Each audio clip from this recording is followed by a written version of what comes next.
Thank you, Madam Chair. Good afternoon. I think this is going to be very interesting, and I apologize, my voice is about 80%. I lost it, and I'm a broadcaster, so Friday was not a very good day on the air. Dr. Chris Mullin is the Strategy Director of Data and Measurement for Lumina Foundation. That's an independent private foundation in Indianapolis committed to making opportunities for learning beyond high school available to everyone. Previously, he served as director of the Strong Start to Finish at Education Commission of the States. He was executive vice chancellor at the Florida College System, assistant vice chancellor for policy and research at the State University. At the State University System Board of Governors, the program director for policy analysis, American Association of Community Colleges, postdoctoral fellow, Illinois Education Research Council, and over the years, he has attended many Lumina convenings as a presenter as well as a participant. He earned his bachelor's and doctoral degrees from the University of Florida and a master's of education degree from Teachers College at Columbia University. Folks, let's welcome Dr. Chris Mullin.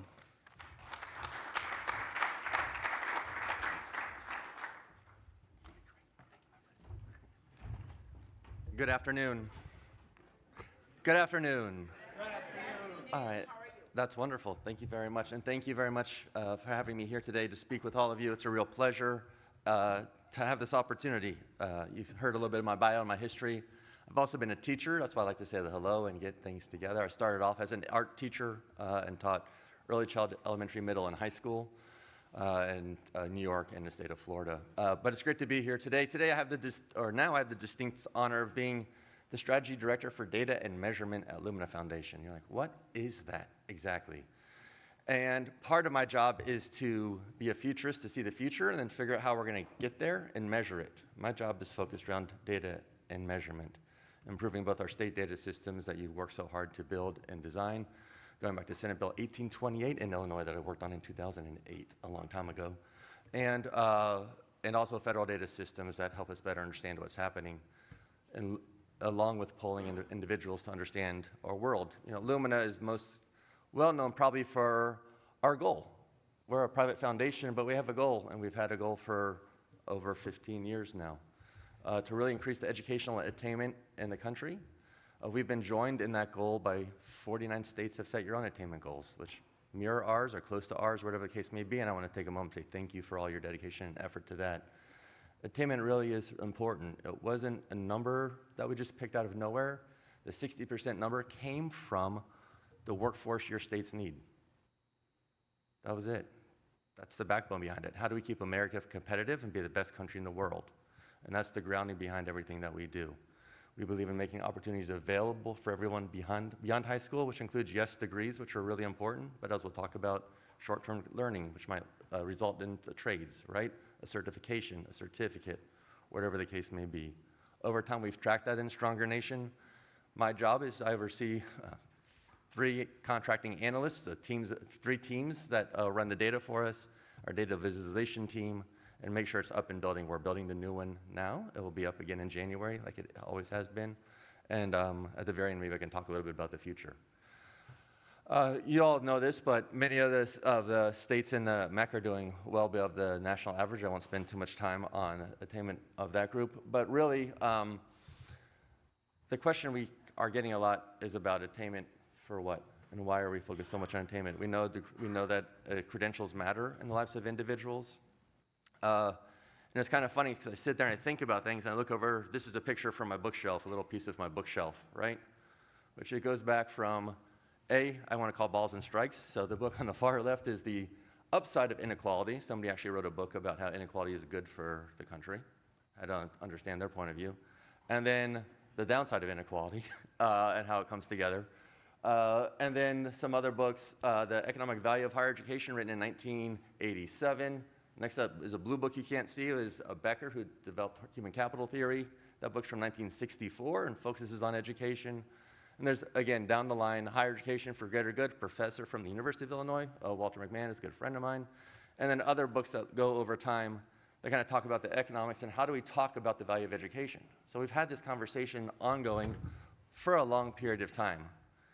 And when we look at the historical record in the different studies, whether it be economic impact studies, personal return studies, or others, they all fit within one nice little diagram, which is this grid.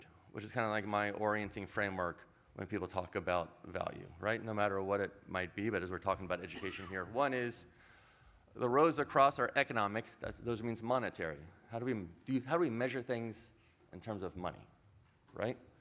And the first column is for the public. So things that would fall in that bucket would be your economic impact studies, the work you do to show how education impacts your communities, right? How it impacts your state, how it impacts your campus, how it impacts the others around you. And then personal is the individual returns to education. So it's how much do you earn? Do you have a job that pays good benefits? And all the things that are measurable. Examples would fall in that upper right green bucket. On the bottom left, it's called social capital here. You can have people say non-economic returns, other ways of measuring things. But really, for education, when we think about for the public, what are those things? Decreased incarceration rates, right? Improved public polling or voting, and other measures that really talk about the benefits and the value of education to the public that are non-economic in nature. Some of these are really hard to measure. We'll get to that in a second. Because for a long time, I moved to Washington, D.C. in 2009, right when the Great Recession was starting. I got hired the day after Barack Obama gave a speech about the American Graduation Initiative, and the American Association of Community Colleges was getting ready to reauthorize the Higher Education Act. Or they just finished in 2008, and they're getting ready to ramp up again. And through the 2008 legislative process in D.C., they realized they needed somebody who could both run numbers and understand what they're talking about. And so for whatever reason, out of 182 applicants, they hired me. And so I came to Washington, D.C., and I sat there. I wrote, and at that time, for those of us, I think history is important, understand the arc and evolution of higher education. We were really moving from enrolling people to completing people, right? If you remember, college completion initiatives really kicked off in 2007, 8, 9, in that space. And really started transitioning our minds from, okay, we need to enroll them, now we need to complete them, and we'll talk about what we need to do now in the future in terms of post-college outcomes.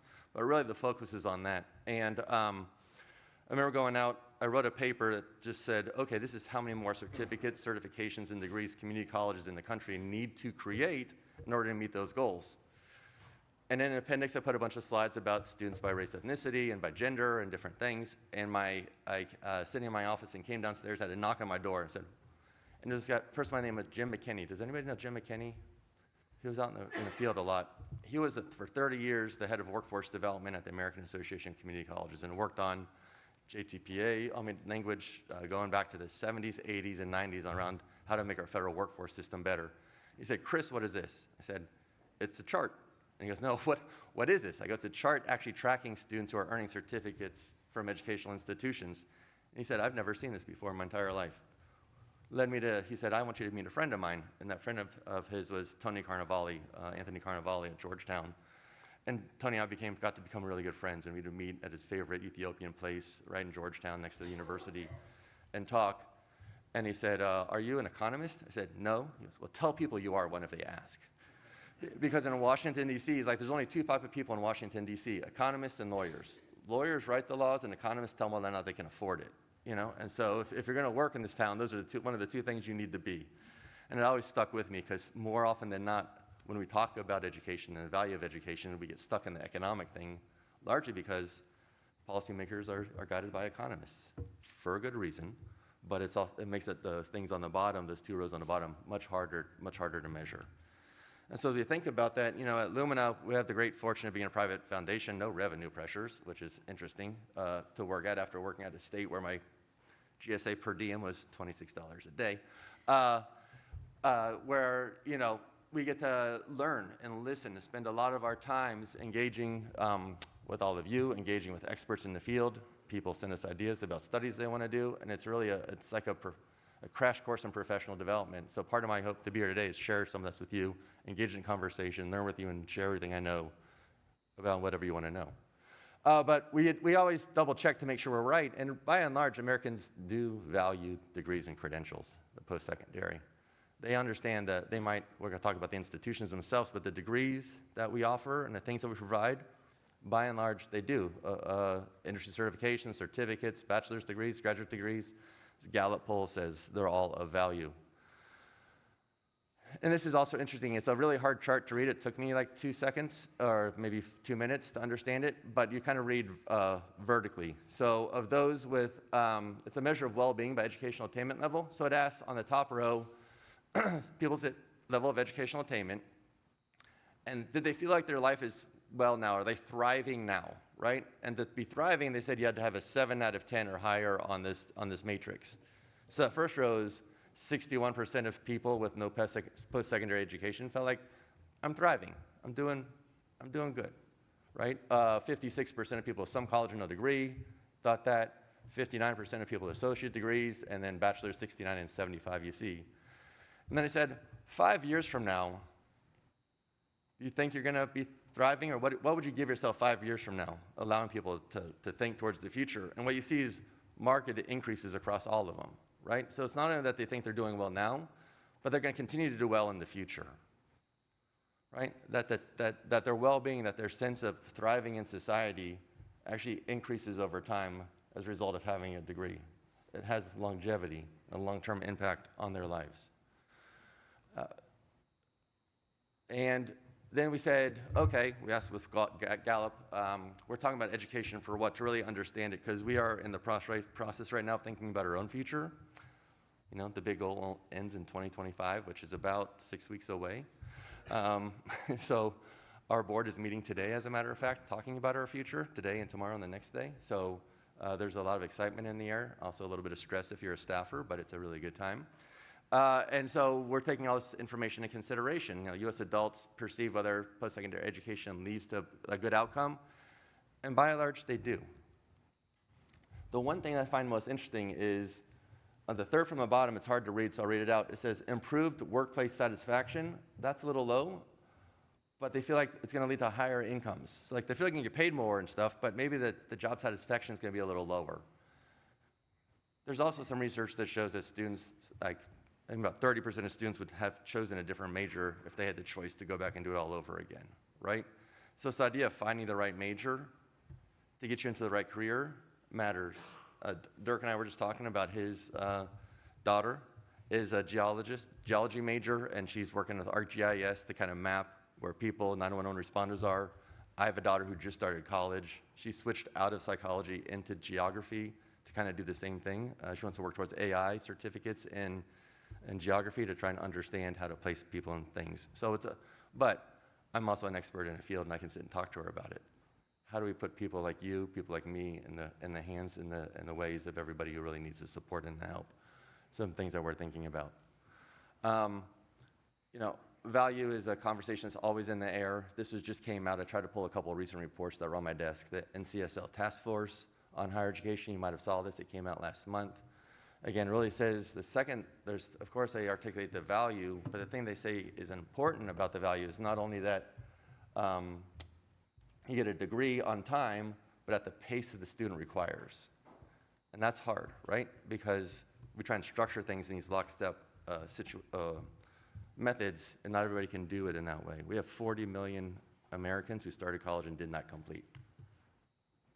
40 million have started and did not complete. We lose 26% from the first year to the second year. After that, over the next 6 years, we'll only lose 9%. We're losing pretty much everybody in that first year. So I don't know if the pace is too fast or what's happening, but when you look at the data, we're losing our students in that first year. If we can get them if we can get everybody from first fall to second fall, we're going to lose another 6%, and life happens, and that's fine, but that first year is really where we seem to have challenges. So this question about pace and on time, I think is something that we're gonna, as a field, gonna have started to struggle with, but need to name and maybe struggle and talk a little bit more about. Again, ground things in good jobs. I want to share this slide. What's most important to me for your takeaway. This is the future of good jobs. What kind of jobs will we need in the future from the Georgetown? You see a rapid increase in the number of bachelor's degrees, right? I mean, that's a lot. Pretty flat for associate degrees, and a decrease of those with a high school pathway.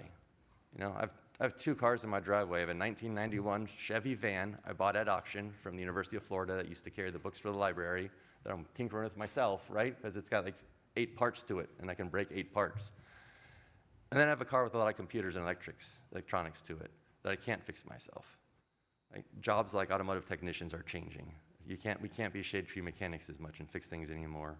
We need a much more advanced knowledge to do that. So a lot of those jobs that we thought you could do before with a high school diploma will require more advanced levels of education and training as we move forward. Similarly, you can see the decrease in the high school pathway because we want to be honest and call things balls and strikes. There might be some individuals in your communities and your towns that are doing fine with a high school diploma, but fewer and fewer of them are going to be able to be okay. And that's the reality of it. I don't want to invalidate the life of the 15% of the population that might be okay and thrive in their lives.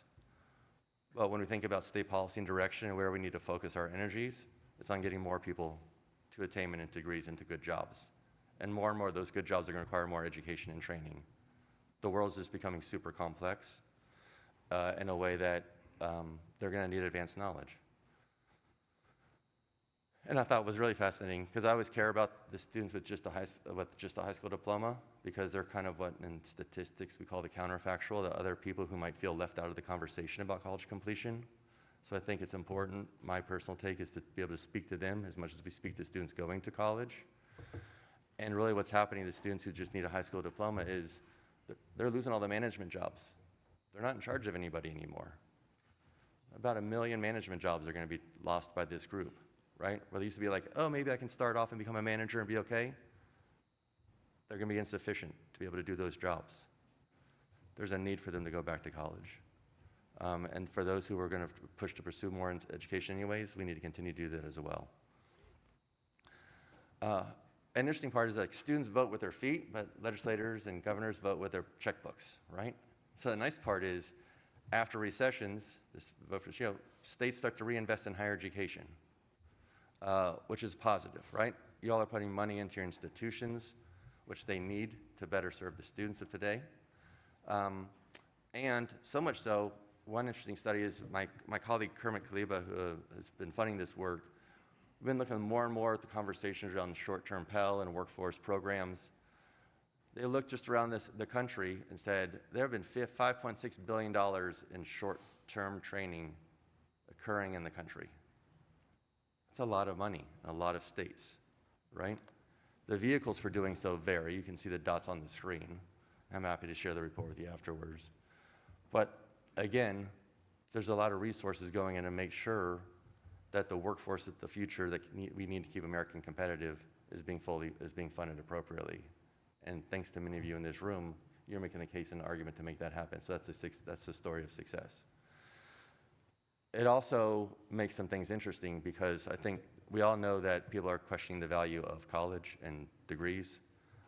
One of the hardest things we have not been able to do at Lumina, and the hardest challenge we have is a vocabulary challenge, is to let people know that when we say college, we need more than just a degree.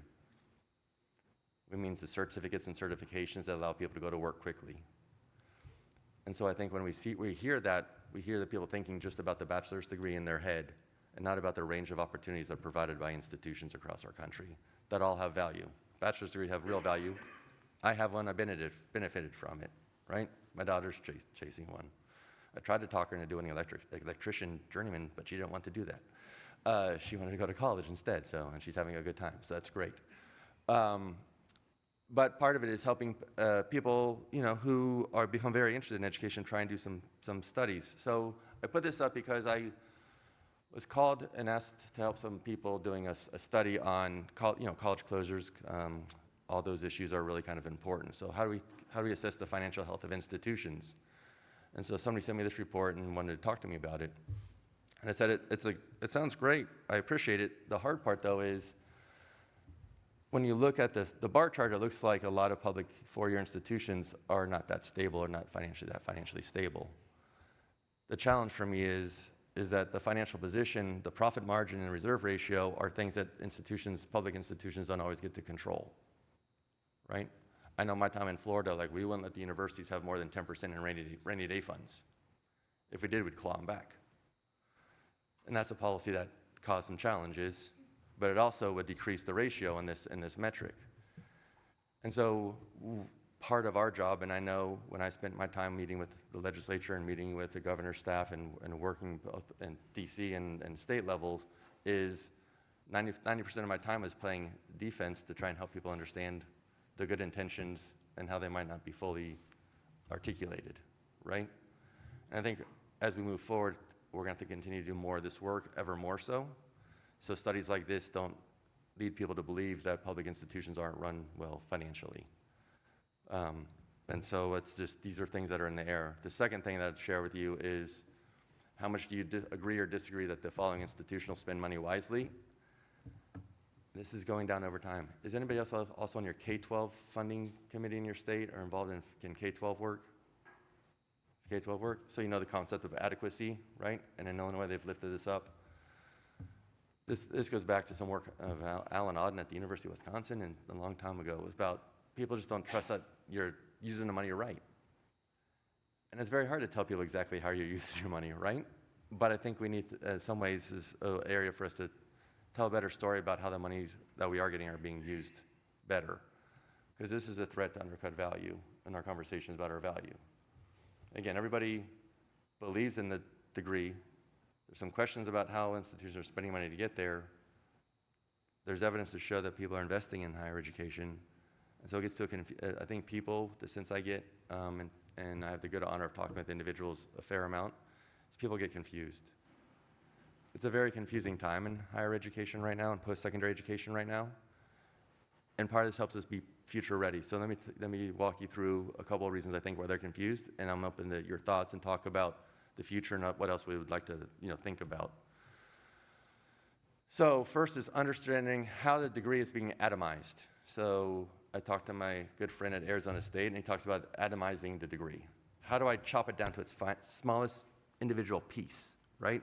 And thinking that the pieces are the sum of the whole. This also shows up in conversations about stackability, embedding, portability, non-credit training and things, and how this will all fit together. I will share, before I get into this, that the evidence we have right now is about 5% of students who start in non-credit ever make it to credit-bearing coursework nationally. And that's something we need to work on. So stackability is very important. In theory and practice, there's some aspirational work that needs to happen there. We also know that's true because we have challenges with transfer. Transfer is another form of stacking, right? When students move from one institution to another, there's always some structural challenges that seem to emerge. And we as a system have been working on this for a very long time. And I've worked in states that have a very decentralized organization, the Illinois Articulation Initiative. I used to go to those meetings. And then we also had Florida with common course numbering and standard degree types and all that stuff, and it's still a challenge.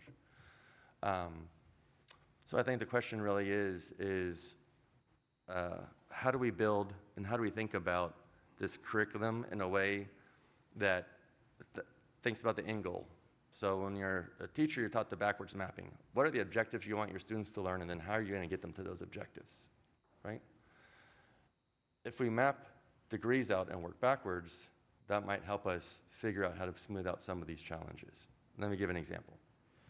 The traditional path to a degree, and what we probably thought of and what I thought of when I entered college in the early 1990s, was I'm going to enroll, I'm going to go to college, I'm going to sit through some classwork, and at the end they're going to hand me a degree. And that's exactly what they did, right?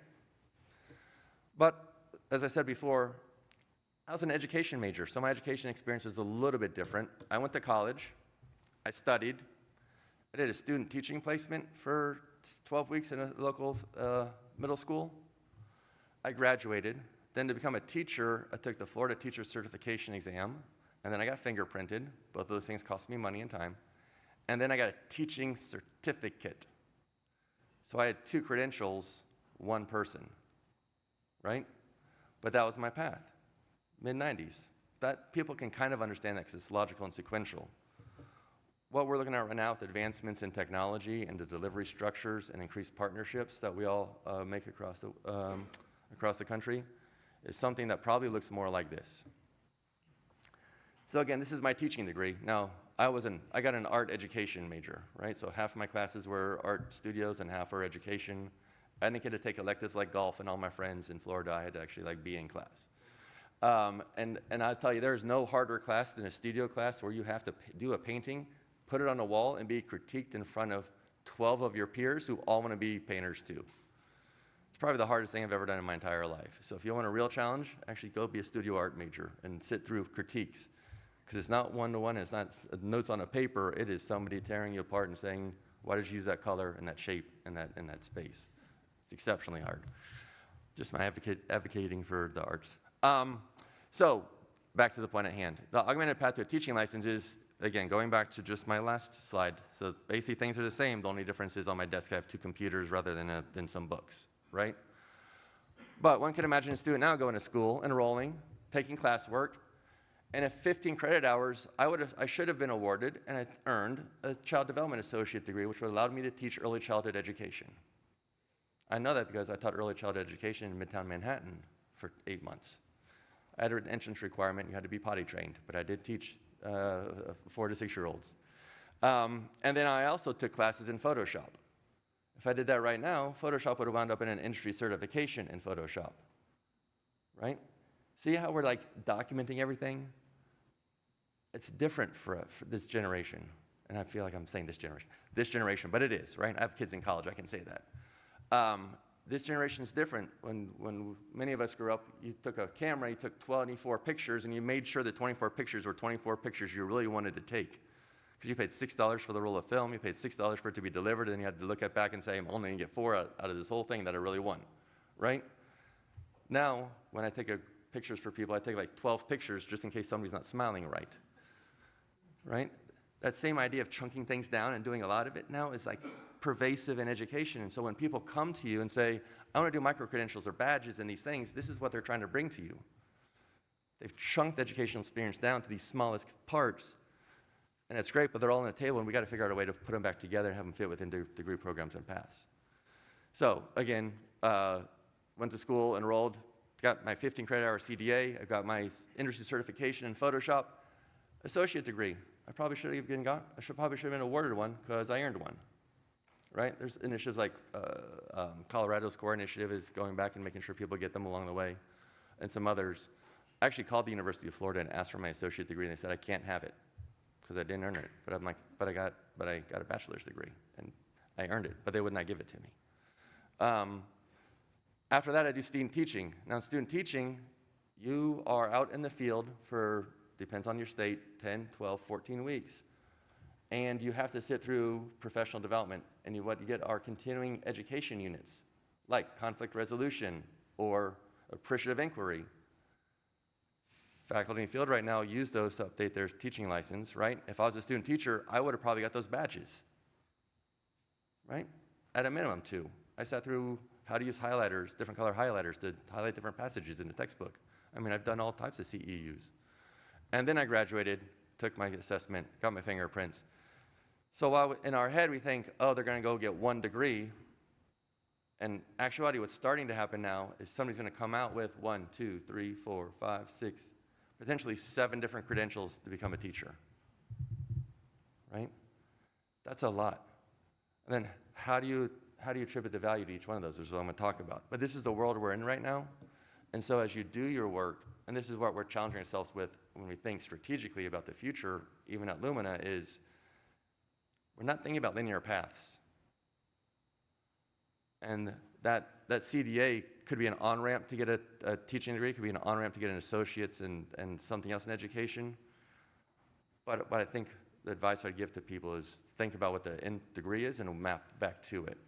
Because if you try and start just with each piece and try and build up, I think that's where we get the challenges. Last thing, 2 more things, and I'll turn to questions, because I know I had a lot of them from this morning. I sat through a meeting of probably 20 of the smartest people I could think about. They're mostly all economists and PhDs in Washington, D.C., some from federal government, some from think tanks, local universities, and others. We spent 6 hours talking about earnings data. 6 hours talking about how to measure earnings, which is a joyful conversation. Actually, I enjoyed it. But I walked away from the meeting understanding 3 things that I'll leave you with. 1, in the upper left, and this is a terrible diagram, so pardon me because I'm still formulating my thoughts. 1 is, and when I was in Florida, I got hired in 2015, the first thing the commissioner asked me to do was write the state's performance funding model, which they had developed some constructs or ideas, but I had to do the measures and get it passed by the legislature that year, and in 3 months we did it. Very hard to do, right? But as I think back of that experience, we thought of just measures like retention rates, graduation rates. Those are just measures of the institution and how it's doing. That's what we can use that unit, that measure as a way to understand the value of, or a way to hold institutions accountable. That's the upper left-hand bucket, right? And so some people would talk about earnings data and how to use it in that way. Other people in the room would talk about, well, the institution, you have to think about all the contextual factors under which the institution operates. The neighborhood, how much money it gets, the environmental concerns, the social the network that the graduates have to other fields of things, and all the things that might impact the outcome of students from that institution, right? And these are where you get into like input adjusted metrics or growth metrics or different ways to like run regressions and try and account for differences to make apples to apples comparisons. And that gets really messy because you start throwing in all these other factors that might actually impact the earnings somebody gets on the outside, right? And then the last thing I heard in the room, and nobody said this, but I try to bring the point up, is that when you think about the work moving forward in your own work, you think about post-college outcomes and value and success is, what is a thing you're trying to measure? Are you trying to measure the institution in the upper left? Are you trying to measure that community and what's happening in that community and how that institution's helping shape that community? Or what I'll say in the bottom left, which is where many of the people in the room were, and I did not know this is like an eye-opening thing to me, but they're influencing federal policy, so just be aware. They treat college like an intervention. It's like you're a person, you go to college, and then you get earnings. The college scorecard data includes data for students who have master's degrees too. So they're showing data for a bachelor's in psychology, but within 5 years that student got another degree, they don't subtract that person out. Right?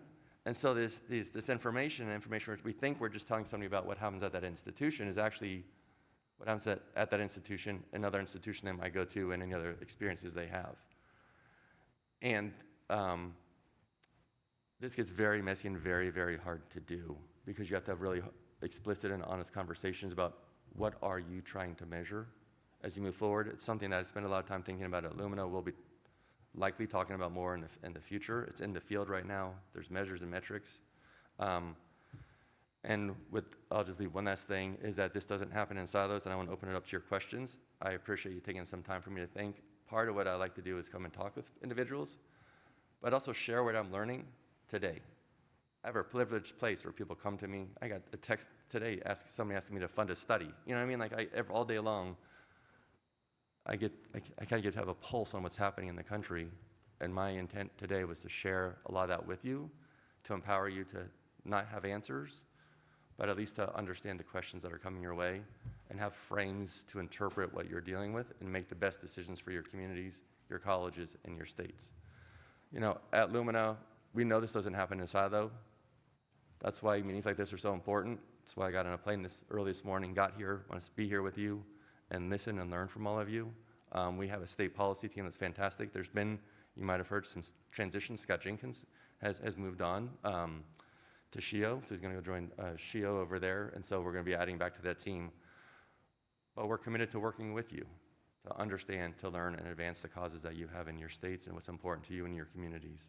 So I really appreciate the opportunity to be here today and happy to answer questions about anything related to data to the best ability I can. So thank you all very much.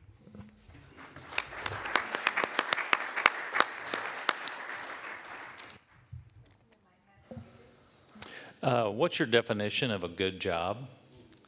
Sure, yeah.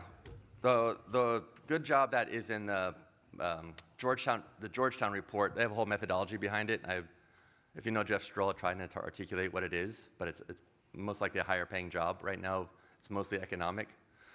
Right now in Stronger Nation, we actually put a value premium on short-term certificates and certifications. You have to make more than 10% of the average high school graduate for a certification account, and 15% for a certificate. That's as close as we as a foundation have gotten to it. We know, going back to that the square quadrant, that there's measures in all those that make a good job. We funded a work out of the Department of Labor, good jobs work, and the thing is, how do we, it's up to you. It's up, I think, to each state to prioritize it, but then also how to measure it. And measuring it is the really, really hard part. That's my job. I know it's not the direct answer, it's this, but that's how we do it right now at Lumina and ways we're thinking about it. Other questions you might have? Yes. Hi there, Chris. Dan from Michigan. Wondering if you could share, I know it's all kind of hush-hush because there's a lot of thinking going on, but can you share some more insights on the new goal on attainment that Lumina is going to announce? So like approximations on the timeline, the target, what's the new target year? Is it going to be 100% data backed or a little bit aspirational, et cetera? If there's anything you could share. Because we certainly, I know in my advocacy, I rely on that data a lot.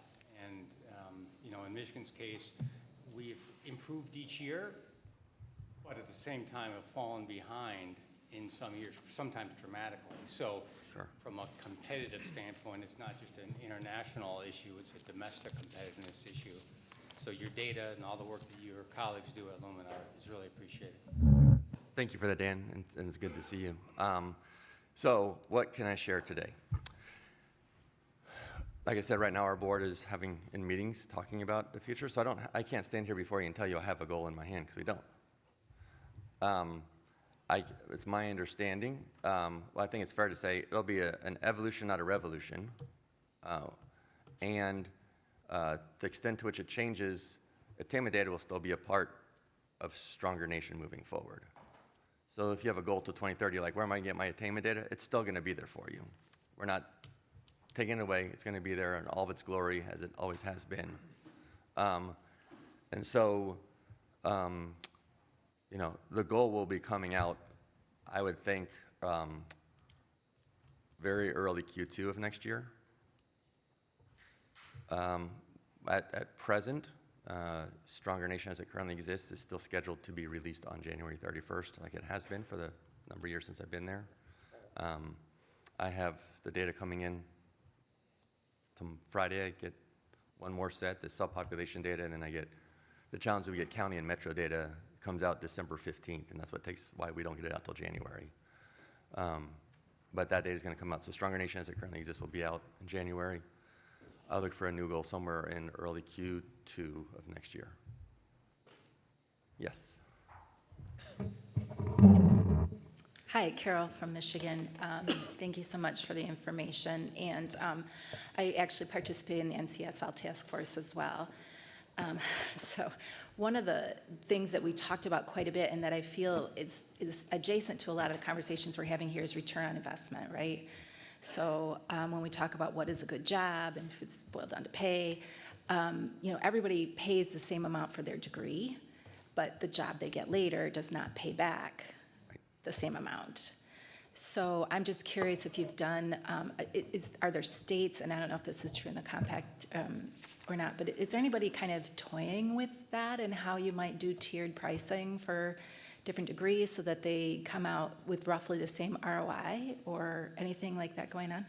Yeah, that's a great question. So, so I know there's a lot of different pricing models out there. So I'm a recovering academic too. I've written 2 books on higher ed finance. And one of them, I can send you the chapters or whatever, but there's probably about 15 different pricing strategies that have been used at different points of time over the history of time. I don't know exactly where each one was. A lot of them were proposed changes to the way that we do tuition really in the 80s and 90s, where we see a lot of like proposed innovations, just not a lot of adoption. A part of the reason I think back then, I can get really nerdy with you, Carol, we can talk for a long time, is student price response. Like you don't want to price something so high that it prohibits the student from pursuing it. And so especially low-income students like myself, that was a Pell Grant student, like I did not become an architecture major because I had to buy a brand new CUBE computer back in 1995, and 94, that would have cost me $3,500. And I didn't have the money to buy a computer. So rather than become an architecture major, I became an art major. So that's the concern is it's called student price response literature, is like how much is the price going to be a deterrent from people pursuing something, even though they think they're going to make money on the back end. It's the front end upfront costs that really make them nervous, and I think that's why we lose a lot of students at the beginning too. I have no evidence to support this, but I think what happens is students celebrate the holidays and come back in the spring and they're like, I spend all any disposable income I had on holidays to make them good for my family or whatever. So a lot of speculation there. I can share you some models to you, but it's something that's been in consideration beforehand. I think primarily where you see it happen is in fees. And every state differs. So when I talk to people in the City Colleges of Chicago, tuition and fees are like synonymous. In other states, tuition and fees have statutory meaning and how you can control them. So it gets really hard. Again, we'll talk more about it because I'm going to be able to answer other questions, but there are considerations that kind of come into play when you think about pricing. The questions? I got one. Yes, Greg? You talked about first-year retention, and we've looked at that quite a bit. I'm Blake Flanders from Kansas. You know, what we've seen initially is the culture change between K-12 and higher ed, and we've really taken for granted that transition. We're trying to drive more college credit into high school, but are you seeing anything similar to what we're seeing in high school? There's more of a effort on you can continue to try until you complete, and then you're going to essentially pass the class. Right. Where in college it might be a higher stakes. You're going to take 4 exams, and if you don't get them, you're not going to pass the class. And so there's a little more of a custodial aspect to K-12. Yeah, no, you speak to something that's called teaching, like, as I understand it, it's called teaching to mastery, right? So in K-12, you try and teach to mastery because if you learn 75% of, not even Algebra 1, whatever, 6th grade math, when you take 7th grader math, you only have a 75% foundation, and maybe you earn 75% of that. And the foundation becomes less and less, so it's harder for you to be successful later on. So the idea is using technology, like Alex or other software programs, how to get students to get to mastery. In other words, to know and give them as many chances as they can to demonstrate in a secure environment, in a safe way, right? That's legit and honest, that they can actually master the content for that grade level, so when they go to the content in the next grade level that builds upon it, they have the foundational skills they need. We have one grant going right now with a company, New Classrooms from New Schools, works in the K-12 space. We gave them some work. They're working with 3 colleges right now. How this shows up in higher ed is very different. The reason you can do that in K-12 and have that kind of approach is because you have state standards for K-12 education. You have standards in K-12 education because you have a constitutional requirement to have some kind of level of education that your citizens meet. We'll leave that whole legal thing on the side, right? In higher education, there are no standards. There is no constitutional requirement. And so we get to a challenge. And so one way we're thinking about it is we worked with this New Classrooms from New Schools, which is, like an ed tech company that gets to mastery. And we said, can you do that for college algebra, which we know is a challenge for lots of students. And they're trying to do that. And what they said was, well, yes, we can, but there's no curriculum in higher ed. How do we do it? And so we had a conversation. I said, well, there's open educational resources called OpenStax, college algebra book, right? That is developed and vetted and used by lots of institutions across the country. It's free. Can you index all the learning objectives in that book to the software that you are developing? And they said yes, and they've done it. And so that's just getting underway now and being implemented, a test to do it. I think this idea of getting to mastery in higher and post-secondary education is an important one. But those are some of the structural challenges that make it harder and contribute to success. The second thing I'll say is it's the mindset of the faculty in the classroom. You've got to put faculty. We just funded a study with the Association for College and University Educators that kind of talked about the characteristics that they appreciated about faculty. And it was like that they're supportive, that they help me make connections, they help me kind of understand college a little bit, right? And this is not advising separate sessions, but they understand that people are acclimating to a new space.